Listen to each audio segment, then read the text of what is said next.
السلام علیکم ورحمۃ اللہ وبرکاتہ۔ آپ دیکھ رہے ہیں حکیم ای کے یوٹیوب چینل، اور میں آپ کا میزبان حکیم محمد احسان الخالق خلیق۔ بہت سارے ساتھی واٹس ایپ پہ سوالات کرتے ہیں کہ ہم جو وظائف پڑھتے ہیں ان کے دلیل کیا ہے، ثبوت کیا ہے۔ تو انشاءاللہ کوشش یہ ہوگی کہ ہم اپنے ہر ہفتے ایک آدھ ویڈیو ایسی بنا دیں جس کے اندر وظائف ثبوت کے ساتھ آپ کے سامنے پیش کیے جائیں، اور اس کا طریقہ کار بھی آپ کے سامنے عرض کر دیا جائے۔ آج میں آپ کے سامنے یہ جو لکھ کر لے آیا ہوں چند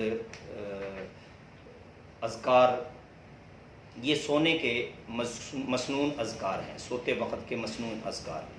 یہ میں آپ کے سامنے عرض کر دیتا ہوں کہ سونے سے پہلے آپ اپنے جسم پر ایک دم کریں، اپنی دونوں ہتھیلیوں کو اکٹھا کریں، اور پھر ایسے دونوں ہتھیلیوں کو اکٹھا کریں اور ایک مرتبہ سورۃ اخلاص پڑھیں، ایک مرتبہ سورہ فلق، قل هو اللہ احد سورت پوری پڑھیں، قل هو اللہ احد پڑھنے کے بعد قل اعوذ برب الفلق پڑھیں، اور قل اعوذ برب الناس۔ یہ تینوں صورتیں پڑھ کر آپ ایسے کر کے اپنے دونوں ہاتھوں کے اوپر پھونک ماریں، اور پھر اس کو ایسے چہرے سے شروع کریں، اور پہلے آگے والا حصہ اور پھر پیچھے والا حصہ، جہاں تک ہاتھ پہنچتا ہے یہ ہاتھ پھیر لیں۔ یہ سوتے وقت کا عمل ہے جس سے اللہ رب العزت آپ کی حفاظت فرمائیں گے، اور یہ ہے صحیح البخاری کی حدیث نمبر 5017۔ جو شخص سوتے وقت آیت الکرسی پڑھ لے، اللہ لا الہ الا هو الحی القیوم، اس پر اللہ تعالیٰ کی طرف سے ایک فرشتہ نگران کے طور پر مقرر کر دیا جاتا ہے، جو صبح جاگنے تک شیطان سے اس کی حفاظت کرتا ہے اور شیطان کو اس کے قریب نہیں آنے دیتا۔ ایک مرتبہ آیت الکرسی پڑھ لے۔ اس کا ثبوت صحیح بخاری حدیث نمبر 2311 اور 5010 نمبر حدیث ہے۔ ان دونوں حدیثوں میں اس کا ذکر ہے۔ ابو مسعود بدری رضی اللہ تعالی عنہ سے مروی ہے کہ نبی کریم صلی اللہ علیہ وسلم نے ارشاد فرمایا، جس شخص نے سورہ بقرہ کی آخری 2 آیات رات کو پڑھی تو اس کے لیے کافی ہو جائیں گی۔ آخری 2 آیات آمن الرسول بما انزل الیہ من ربہ والمؤمنون سے لے کر سورت کے آخر تک اگر یہ آدمی پڑھ لے تو اللہ کے نبی صلی اللہ علیہ وسلم فرماتے ہیں کہ اس کے لیے 2 آیات کافی ہیں۔ یہ حدیث مبارکہ صحیح بخاری 5009 نمبر حدیث ہے، اور مسلم شریف کے اندر 807 نمبر حدیث ہے۔ اسی طرح جب آپ صلی اللہ علیہ وسلم سونے کا ارادہ فرماتے تو دائیں ہتھیلی کو اپنے رخسار کے نیچے رکھتے اور پھر یہ الفاظ کہتے۔ دائیں طرف کروٹ لے کر سونا یہ سنت ہے، دائیں ہتھیلی کو اپنے رخسار کی طرف نیچے رکھتے اور پھر یہ آپ دعا پڑھتے، اللہم قنی عذابک، اللہم قنی عذابک یوم تبعث عبادک۔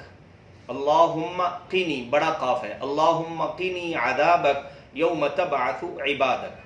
یہ حدیث مبارکہ سنن ابی داود کے اندر 5045 نمبر حدیث ہے، اور مسند احمد کے اندر 26465 نمبر حدیث ہے، 26465 نمبر۔ اور اس کے ساتھ صحیح بخاری کی حدیث نمبر 6324 اور 6312 میں ہے کہ اللہم بسمک اموت و احیا پڑھ لے، یا بسمک اللہم اموت و احیا پڑھ لے۔ دونوں طرح کے الفاظ اس میں درج ہیں، دونوں طرح کے الفاظ میں سے کوئی ایک پڑھا جا سکتا ہے۔ پھر رات کو سوتے وقت 33 مرتبہ سبحان اللہ اور 33 مرتبہ الحمدللہ اور 34 مرتبہ اللہ اکبر پڑھ لے۔ اس کی فضیلت یہ ہے کہ آدمی کے یا عورت کے دن کی ساری تھکاوٹ دور ہو جاتی ہے، اور یہ صحیح بخاری حدیث نمبر 3705 اور 6318 نمبر حدیث، اور مسلم شریف کے اندر 2727 نمبر حدیث ہے۔ آپ صلی اللہ علیہ وسلم نے فرمایا، اگر کوئی شخص یہ کلمات پڑھنے کے بعد فوت ہو گیا تو فطرت اسلام پر فوت ہوگا. اس لیے رات کو سوتے وقت یہ پڑھ لیں. اگر سوتے ہی کوئی بندہ فوت ہو گیا تو حضور صلی اللہ علیہ وسلم کی فضیلت کے مطابق وہ فطرت اسلام پر فوت ہوا ہے. اللہم اسلمت نفسی الیک، اللہم اسلمت نفسی الیک وفوضت امری الیک ووجہت وجہی الیک والجأت ظہری الیک رغبتا ورہبتا الیک لا ملجا ولا منجا منک الا الیک آمنت بکتابک الذی انزلت وبنبیک الذی ارسلت. یہ حدیث صحیح بخاری 6313 نمبر حدیث ہے. تو ان کا آپ اہتمام کریں. اگر کسی ساتھی کو دعائیں لکھی ہوئی چاہیے تو میرا واٹس ایپ نمبر ہے، اس پر رابطہ کر لے تو انشاءاللہ یہ ساری دعائیں اس کو لکھی ہوئی بھی مل سکتی ہیں.